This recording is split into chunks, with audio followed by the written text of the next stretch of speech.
오늘 성경 말씀은 고린도전서 1장 10절부터 17절입니다. 고린도전서 1장 10절부터 17절에 있는 말씀. 고린도전서는 로마서 다음에 있죠.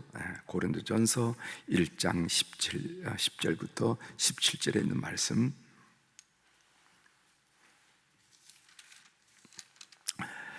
고린도전서 1장 10절부터 제가 봉독해 드리겠습니다.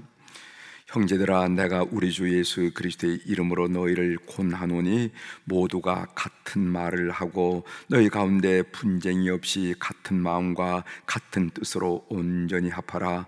내 형제들아, 클로의 지편으로 너희에 대한 말이 내게 들리니 곧 너희 가운데 분쟁이 있다는 것이라. 내가 이것을 말하거니와 너희가 각각 이르되 나는 바울에게, 나는 아볼로에게, 나는 게바에게, 나는 그리스도에게 속한 자라 한다는 것이니, 그리스도께서 어찌 나뉘었느냐? 바울이 너희를 위하여 십자가에 못 박혔으며 바울의 이름으로 너희가 세를 받았느냐? 나는 그리스도와 가요 외에는 너희 중 아무에게도 내가 세를 베풀지 아니한 것을 감사하노니, 이는 아무도 나의 이름으로 세를 받았다 말하지 못하게 하려 함이라. 내가 또한 스데바나 집 사람에게 세를 베풀었고 그 외에는 다른 누구에게도 세를 베풀었는지 알지 못하노라. 그리스도께서 나를 보내심은 세를 베풀게 하려 하심이 아니요 오직 복음을 전하게 하려 하심이로되, 말의 지혜로 하지 아니함은 그리스도의 십자가가 헛되지 않게 하려 함이라. 아멘. 17절까지 함께 봉독했습니다.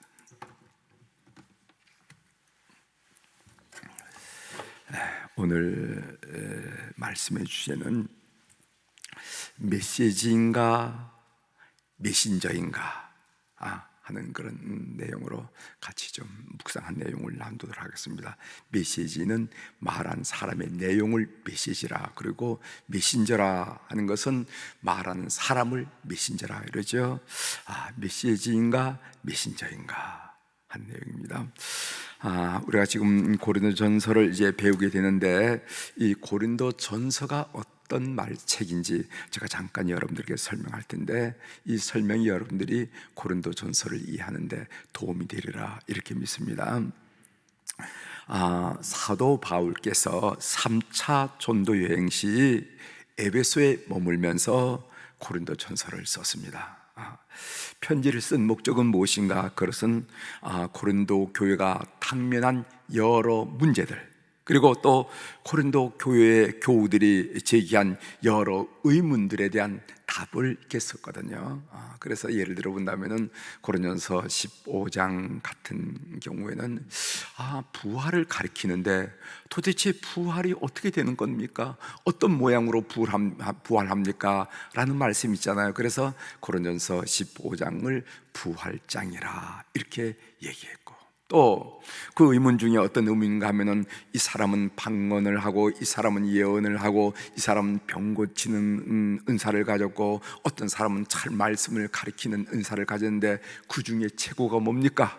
은사가, 고린도 교회는 은사가 풍성한 교회였으니까 최고가 무엇입니까? 이럴 때 바울 사도는 고린도서 13장에서 사랑이 최고다 하면서 사랑장을 말씀하셨잖아요. 그런 것처럼 이 고린도 전서를 쓴 목적은 뭐냐면은 그 교회가 당면한 문제, 그리고 또 교우들이 제기하는 여러 가지 의문에 대해서 답을 해주며 성도들 세우는데 그 목적이 있다 하는 것을 알게 됩니다.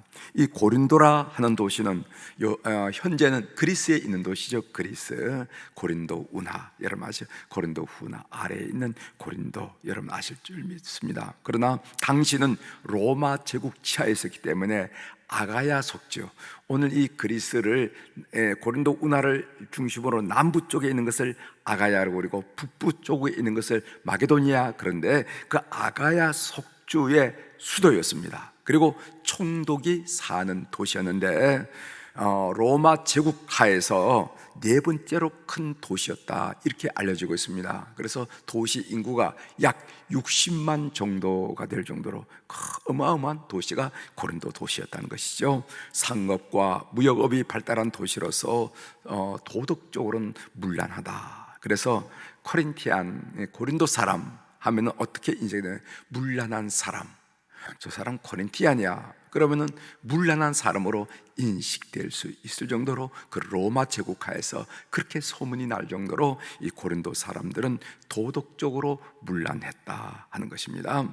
바울 사도는 고린도에서 브리스길라와 아굴라 부부를 만나서 고린도 교회를 개척한 것을 우리가 알게 되죠.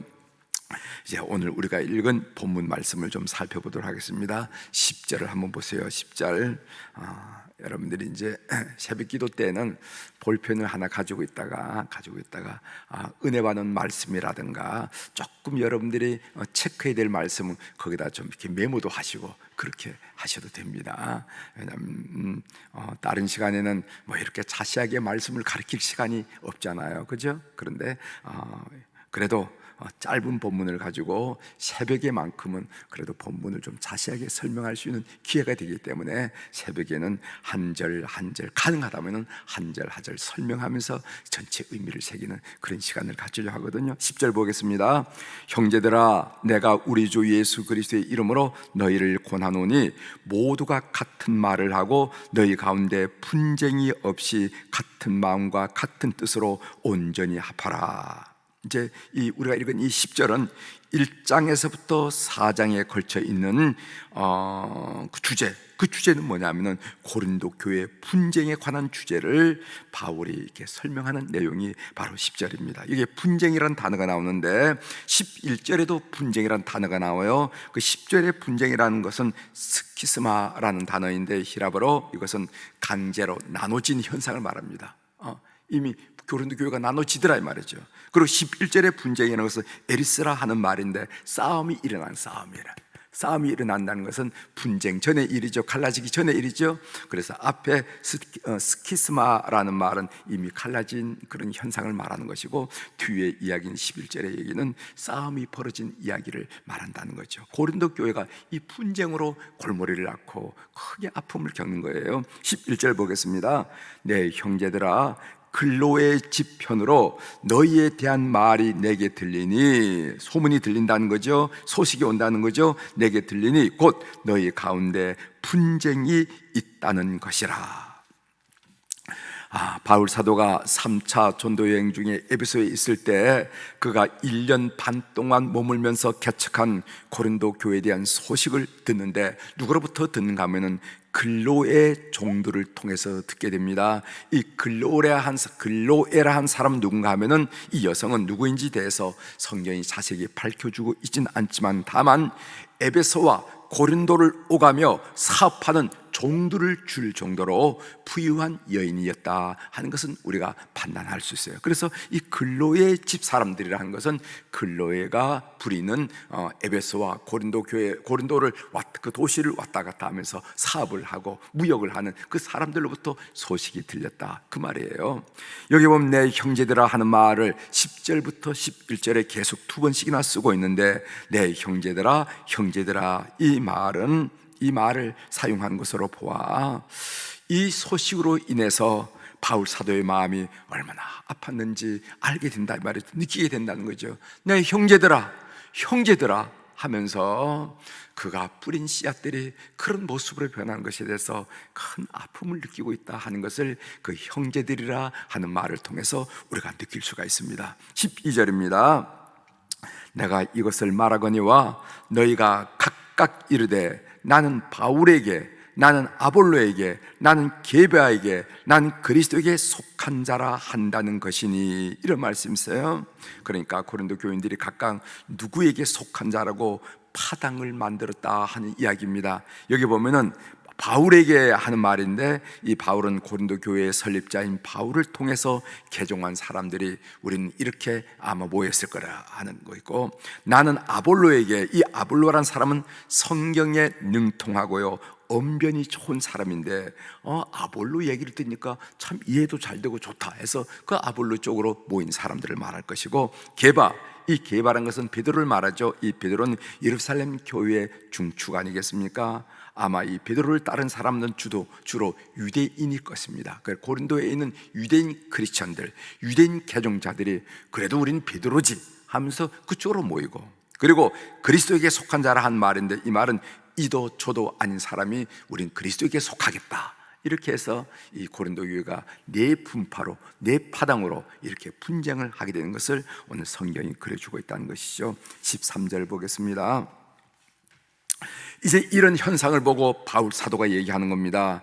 그리스도께서 어찌 나뉘었느냐? 바울이 너희를 위하여 십자가에 못 박혔으며 바울의 이름으로 너희가 세를 받았느냐? 이렇게 질문하는 겁니다. 그리스도께서 어찌 나뉘었느냐? 어떤 분은요, 이렇게 정말 이렇게 빈정거리는 것을 우리가 들은 적이 있는데, 한국에서는 예수와 그리스도가 싸운다, 이런 말이 있다는 거예요. 예수와 그리스도가 싸운다. 우리가 예수 그리스도를 믿는 거 아니겠습니까? 그런데 예수와 그리스도가 싸운다. 왜냐하면은 여러분, 기독교 장로회, 이 말은 그리스도교 장로라는 말이고, 우리가 소위 기장이라 표현되는 그 교단이 있고, 예수교 장로회 통합이니 합동이 할 때 예수교 장로회잖아요. 그러니까 이것은 예장을 말하는 건데, 이 기독교 장로회라는 기장과 예수교 장로회라는 예장이 다툼이 있었다는 거예요. 다퉜다는 거예요. 그래서 분파가 됐으니까 그렇게 됐다는 겁니다. 이런 내용들을 들면서 한국에는, 한국 개신교는 예수와 그리스도가 싸운다라는 그런 비판을 받는다 하는 얘기죠. 어떻게 그렇게 될 수가 있겠냐 말이지. 그리스도께서 어찌 나뉘었느냐? 오늘 우리가 다시 한번 들어야 할 바울의 질문이라 생각합니다. 이어서 바울 사도는요, 두 개의 질문을 하죠. 바울이 너희를 위하여 십자가에 못 박혔느냐? 아니죠. 바울의 이름으로 너희가 세를 받았느냐? 아니죠. 예수 그리스도가 우리를 위해서 십자가에 못 박혔고, 그리고 예수 그리스도의 이름으로 우리가 세를 받지 않았느냐? 이 모두가 아니다라는 대답을 유도한 수사 의문문으로 강조하는 것을 보게 됩니다. 그러면서 바울은 복음의 핵심은 그리스도의 십자가임을 강조하는데, 17절 마지막으로 읽어드리겠습니다. 그리스도께서 나를 보내심은 세례를 베풀게 하려 하심이 아니요 오직 복음을 전하게 하려 하심이로되, 말의 지혜로 하지 아니함은 그리스도의 십자가가 헛되지 않게 하려 함이라. 이렇게 말했어요. 나를 보내심은 세례를 베풀게 하려 하심이 아니요, 이 말은 바울 사도께서 세례의 중요성을 가볍게 여겼기 때문이 아니라 뒤에 나오는 그리스도의 십자가 복음을 강조하기 위해서 이렇게 말씀했다는 것을 우리가 알 필요가 있습니다. 제가 어제 본문을 읽으면서 본문을 묵상할 때 참 중요한 사실을 깨달았습니다. 그 중요한 사실이 무엇인가 하면은, 왜 고린도 교회가 4개의 집단으로 이렇게 파당으로 분당이 되어서 분열되었을까 하는 얘기입니다. 그것은 고린도 교인들이 예수님을 인격적으로 만나지 못했기 때문에, 그래서 고린도 교인들이 소속에 관심을 갖기 시작했다는 거예요. 예수 그리스도를 인격적으로 만나지 않았기 때문에 나는 그리스도에 속하느냐, 나는 게바에게 속했느냐, 나는 아볼로에게 속했느냐, 나는 바울에게 속했느냐 하는 이 소속에 관심을 갖게 됐다는 겁니다. 이 말을 다른 말로 표현하면 어떻게 되는가 하면은, 메시지를 제대로 만났지 못했기 때문에 메신저에 집착하게 되더라는 거예요. 조금 말이 어렵죠? 메시지를 제대로 만나지 못하면은요, 메신저에 집착하게 되어 있다는 겁니다. 그런 점에서 우리가 신앙생활을 할 때 어느 목사님의 설교가 좋다고 목사를 추종하는 것은 잘못될 수가 있고 굉장히 문제가 될 수 있다 하는 것을 알 수가 있어요. 메시지가 드러나야지 메신저가 드러나서는 안 된다는 겁니다. 여러분, 방송에 앵커가 있죠. 무슨 9시 뉴스 앵커라든가 8시 뉴스 앵커. 그래서 중요한 것은 뭐냐면, 거기에 보면 남자 앵커도 있고 여자 앵커도 있는데, 이 액세서리에 남자의 경우에는 넥타이, 그리고 또 여자의 경우 이 액세서리를 부착하고 오잖아요.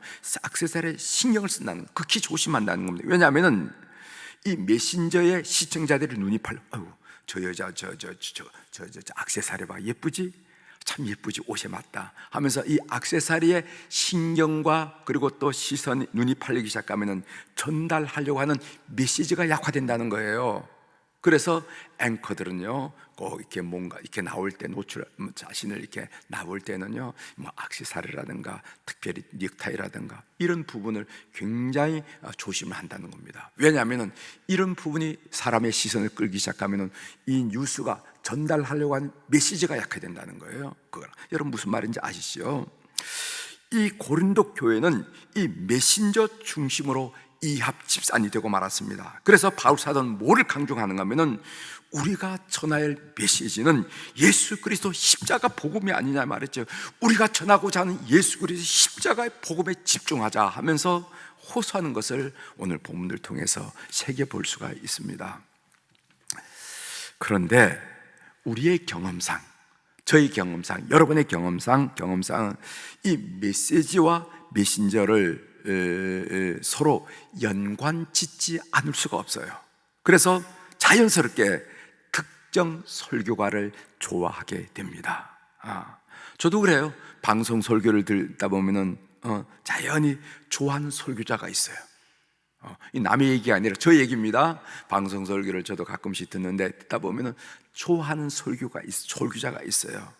그러나 우리가 분명히 알아야 할 사람, 알아야 할 사실은, 우리가 순리의 길을 가면서 신앙생활을 하면서 분명히 알아야 할 사실은 뭐냐면은 메신저보다 메시지가 중요하다는 사실입니다.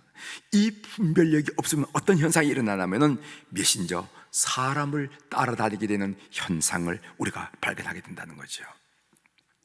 결국 메시지와 메신저를 동일시하는 우를 범하게 되고, 그래서 그 설교자가 한 말만 옳다라는 그런 상태에 이르게 된다는 것이죠. 저도 설교자이지만요, 여러분들이 저는 될 수 있는 대로 잊으셔야 됩니다. 저는 될 수 있는 대로. 그러나 제가 설교하는 설교는 여러분 마음속에 오래 간직할 필요가 있어요. 그때 그 목사님이 참 그 메시지에 대해서 정말 호소를 했는데 하면서 그 메시지가 여러분들의 인생, 신앙생활에 도움이 되도록 해야 돼요. 그래서 메신저인 김진홍 목사는 될 수 있는 대로 빨리 잊어버리고, 제가 선포하는 이 메시지가 여러분들의 마음속에 담겨져서 여러분들의 삶을 이끌어야 된다는 것입니다. 설교자가 중요한 것이 아니라 복음, 메시지가 중요하다는 것입니다. 오늘 제가 들어가는 주제로 메신저인가 메시지인가 라는 주제로 지금 설명을 하고 있는데, 메시지가 중요하다는 사실을 깊이 이해하는 신앙생활을 하는 우리 교우들이 되길 바랍니다. 그렇지 않으면 고린도 교회처럼 메신저로 인해서 분쟁과 분열의 아픔을 겪게 될 수 있다는 거예요. 이런 점에서 우리가 지혜롭게 분별력 있게 신앙생활을 해야 된다 하는 말씀을 오늘 고린도 교회가 우리에게 알려준다 하는 것을 기억하는 여러분들이 되기를 주의 이름으로 부탁을 드립니다. 기도하시겠습니다. 하나님 아버지, 그렇게 예쁘게 성장하던 고린도 교회가 누구 파니 누구에 속했나니 이렇게 해서 4분 5일 된다는 그 참 기막힌 소식을 듣고 오늘 바울 사도께서 아픔을 가지고 오늘 설명한 이야기를 우리가 함께 묵상하면서 나눌 수 있도록 도와주시오니 감사합니다. 계바가 중요한 것이 아니라 복음이 중요하고, 바울이 중요한 것이 아니라 복음이 중요하고, 아볼로가 중요한 것이 아니라 복음이 중요하다는 사실을 우리가 깊이 간직하면서 우리의 신앙생활에 분별력을 가질 수 있도록 은총을 베풀어 주옵소서. 오늘 또 우리 사랑 교우들이 주님 앞에 귀한 물질을 올려드릴 수 있도록 도와주셔서 감사합니다. 감사헌금, 1000번째 헌금, 그 이름들 사연들 주님께서 기억하시고 통촉하여 주셔서 우리가 인생을 살아가는데 녹록치 않은 인생길인데, 하나님 고비를 돌 때마다, 칠곡을 건널 때마다 하나님의 능력과 하나님의 사랑과 하나님의 붙드심을 경험하는 그런 귀한 물질이 될 수 있도록 주께서 연락하여 주시옵소서. 오늘은 특별히 우리 한우들을 기억하면서 기도하게 하시오니 감사를 드립니다. 병원에서 여전히 진료받고 있는 우리 장로님이 계십니다. 그리고 또 퇴원해서 통원을 하면서 진료받고 있는 우리 환우들이 있습니다. 그들의 이름을 기억하고 그들의 얼굴들을 기억하면서 주님께 간구드리오니, 시공을 초월하신 우리 하나님께서 오늘 이 시간 그들의 영혼을 만나주시고 그들의 심령을 만져주시고 그들의 육체를 터치하여 주심으로 말미암아 비는 비대로, 맥은 맥대로, 가장 작은 세포, 가장 가는 핏줄이까지 하나님께서 치료의 광선을 비춰주심으로 말미암아 회복의 놀란 역사를 경험하는 우리 교우들이 다 될 수 있도록 이 새벽을 주님 기억하시고 저들을 방문하여 주시옵소서. 하나님, 코로나19 바이러스가 이제 잘 이렇게 거리두기가 완화되고 있는데, 이 거리두기 완화로 인해서 더 감염이 확산되지 않도록 주께서 진정할 수 있도록, 진정될 수 있도록 역사하여 주셔서 이 싱그러운 5월달과 더불어 우리 모든 교우들이 힘을 가지고 용기를 가지고 활력을 얻으면서 집회와 흩어짐의 역사를 경험할 수 있도록 은혜를 베풀어 주옵소서. 오늘 또 하늘의 주권과 땅의 주권을 가진 우리 주님의 거룩한 이름, 능력 있는 이름, 권세 있는 이름으로 이 새벽에 선포합니다. 내 영혼이 잘된 같이 범사가 잘되고 강건한 축복을 우리 온 교우들이 하루 24시간 사는 동안에 경험하고 고백하고 찬양하고 조화라 노래하는 그런 한날이 될 수 있도록 우리의 삶을 이끌어 주시옵소서. 감사드리며 예수님의 이름으로 기도 올리옵나이다. 아멘.